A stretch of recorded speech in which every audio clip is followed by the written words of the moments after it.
In today's video, I'm going to teach you how to correct VAT in QuickBooks. If you need to update your VAT settings in QuickBooks, this is a very quick process once you know where to go.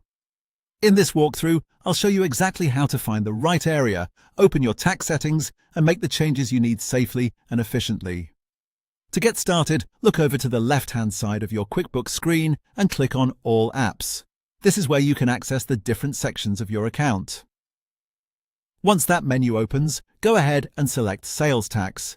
This will take you into the area where QuickBooks manages your tax setup and VAT-related details.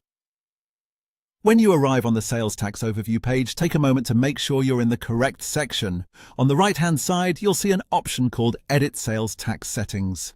Click that to open the Settings panel. This is the section you'll use whenever you need to review or adjust the way VAT is configured in your QuickBooks account. From there, choose Add or Edit Tax Rates and Agencies. This is the specific option that allows you to make changes to your existing tax setup. If your VAT rate needs correcting, or if you need to adjust the agency information associated with that rate, this is the place to do it. Take your time here and make sure the details you enter are accurate, since tax settings can affect how transactions are calculated and reported.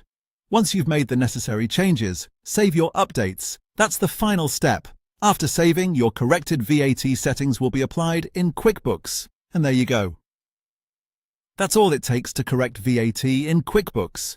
Even though the process is short, it's always a good idea to double-check your entries before saving, especially when working with tax rates. A small mistake in this area can affect invoices, returns, and reporting later on. If you're unsure about the values you should enter, it may be worth confirming them before making the update.